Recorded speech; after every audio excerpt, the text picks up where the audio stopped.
of Luke Maccabee, 74, of 551 State Street, High Village.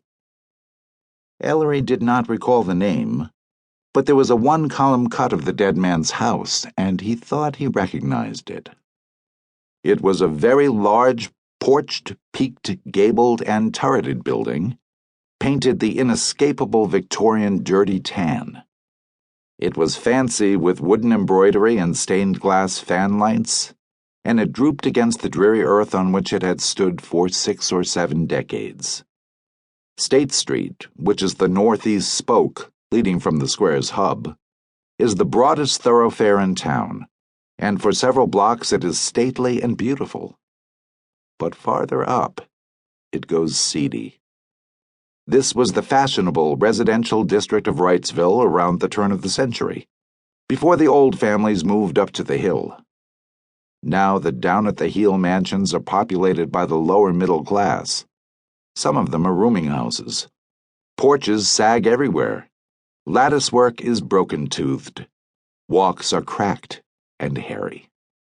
The entire district cries out for carpentry and paint.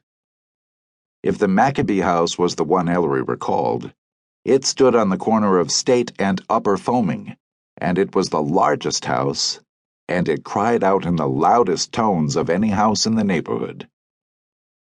Maccabee, said the record, had been the town hermit. He had rarely ventured from the dilapidated premises in which he crept mysteriously about. He had not been seen around the square or Lower Main, testified High Village tradesmen, for many years. In the old days, Maccabee had been thought a miser, gloating over hypothetical piles of gold and diamonds in the gaslit interior of his ancestral hovel. But this rumor, whether made of myth or matter, apparently lacked vitality, for it had faded and died off, and for a long time now, the town hermit had been considered a pauper, subsisting on crusts. This was obviously not true, since he employed a caretaker, or companion, or servant. The story was vague as to the man's status, but that Luke Maccabee had been in poor circumstances was attested by his physician, the well-known High Village general practitioner, Dr. Sebastian Dodd, of whom Ellery had never heard either. Dr. Dodd, interviewed by the record, reluctantly confessed that for years he had kept sending the old man bills until I realized the poor old codger simply didn't have enough to live on decently, so I stopped dunning them. Nevertheless, Dr. Dodd had continued to take medical care of Maccabee to the day of Maccabee's death. The old man had been suffering from a chronic heart ailment.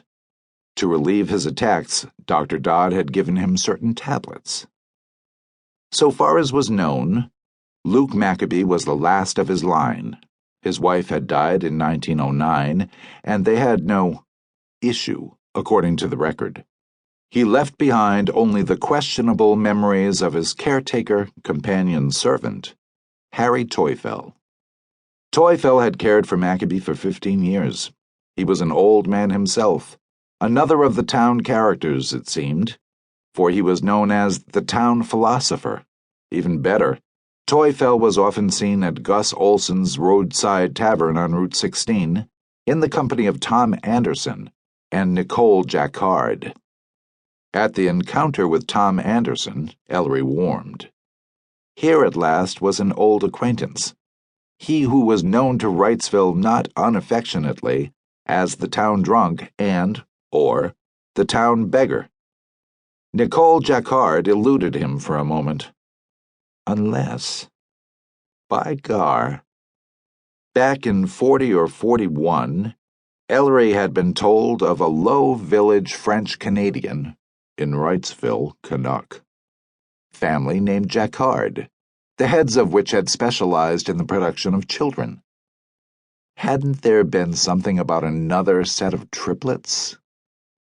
If Nicole Jacquard was that Jacquard, as seemed likely, he was not exactly a model of low village deportment. That Jacquard, and Ellery hoped he was motivated by nothing more reprehensible than the necessity of keeping the innumerable little Jacquard mouths filled, had been frankly